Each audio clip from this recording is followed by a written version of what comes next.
This video I'm just doing a little general maintenance on the Chevy. Once a month or so I check the coolant in the radiator, the power steering fluid, the brake fluid. I check the engine oil level just to make sure everything's up and everything's good. Check the belt tension, oilers on the generator. There's an oiler here and an oiler there. I just put oil in them. I've already been fooling with the car when I decided to make the video on it. And then there's an oiler on the distributor right there. They say in the owner's manual to oil those every 1,000 miles. Well, I just do them once a month because, you know, sometimes the car sits for a while.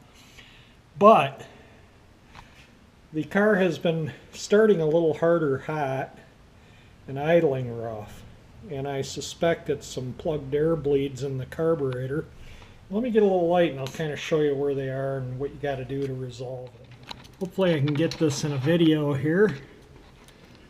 Back in, you can see the Venturis in there, and back in there a little bit is where those things screw in.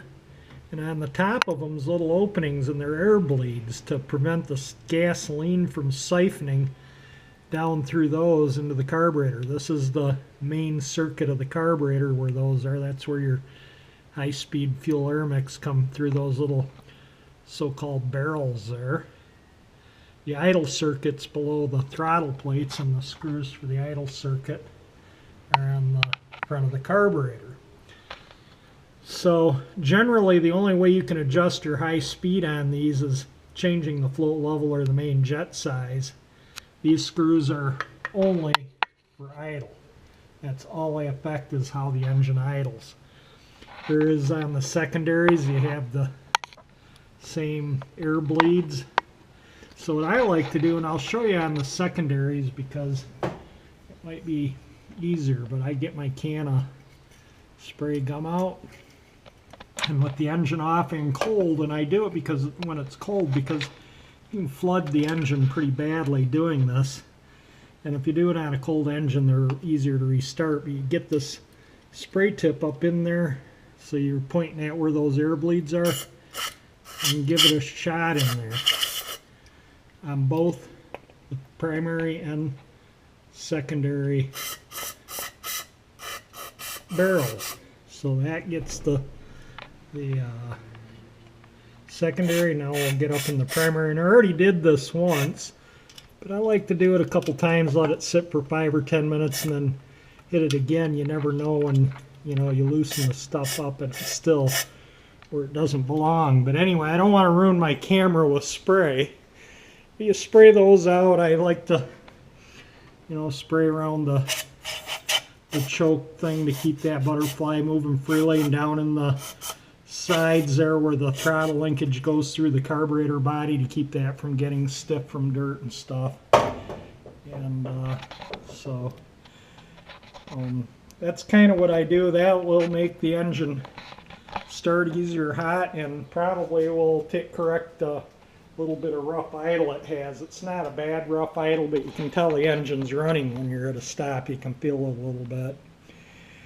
So may take it out and warm it up, and then get it right up to operating temperature. You know, put 15 miles or so on it, and then readjust the idle circuit, which is in that screw.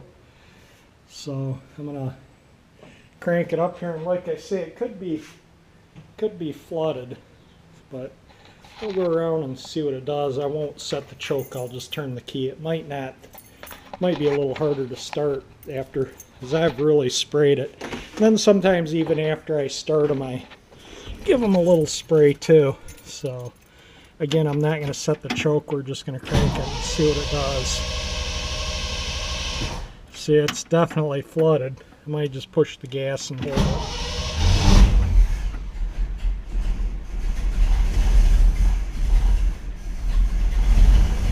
Yeah, I flooded it out pretty good.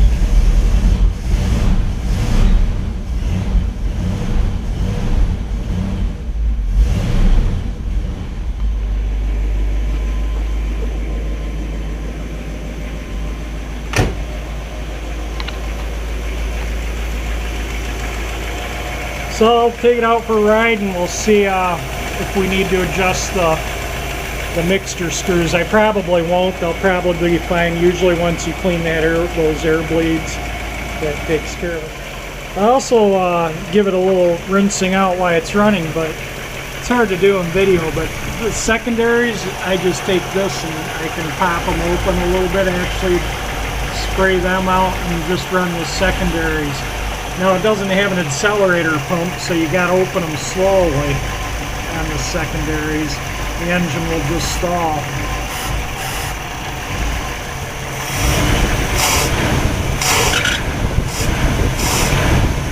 Sounds like I could tighten the belt a little bit. It squeals the belt when I really juice the motor.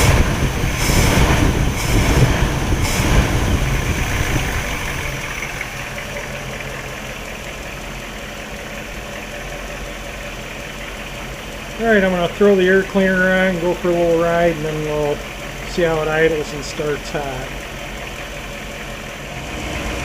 One thing I want to stress is try and always make your carb adjustments with the air cleaner, everything in place at operating temperature.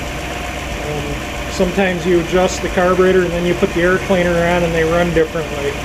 I always do them with the air cleaner on if possible. Some cars there's just so much garbage here you can't get at the screws with the air cleaner on, but they do make a flexible tool that you can flip over the screw and adjust the carburetor from like here with the air cleaner on. I have one. If I can dig it out and find it, I'll show it to you. Generally with this I just use a regular screwdriver. Another thing that's really important that I think a lot of people overlook when they're fooling with their engines is they over tighten the wing nut to the carburetor to hold the air cleaner on.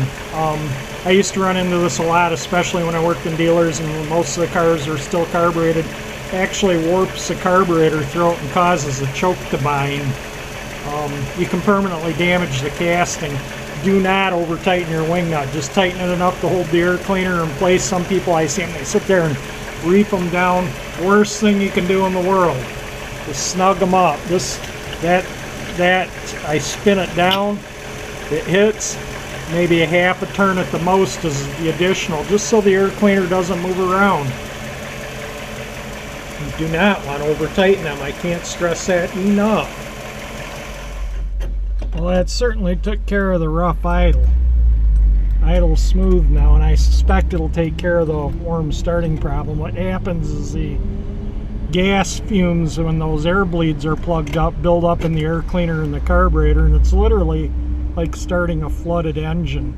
So you clean those air bleeds out and you don't get the gas fumes in the carburetor and air cleaner, and then they usually fire right up. So we'll put it in the garage and let it sit for about 15 minutes or 20 minutes to see how it starts. Alright, it's been at operating temperature for a while, like I say, and it runs smooth at idle now, so we'll let it sit for a little while and see how it restarts. We'll give it 15-20 minutes. Okay, we've waited 20 minutes now, and let's see what happens. I'm not going to push the accelerator because that squirts fuel and can add to your flooding problem if you have one. It should just start at the touch of the key without touching the gas pedal. So let's see what happens. And that's the way it should start. So that corrected the problem, cleaning the air bleeds.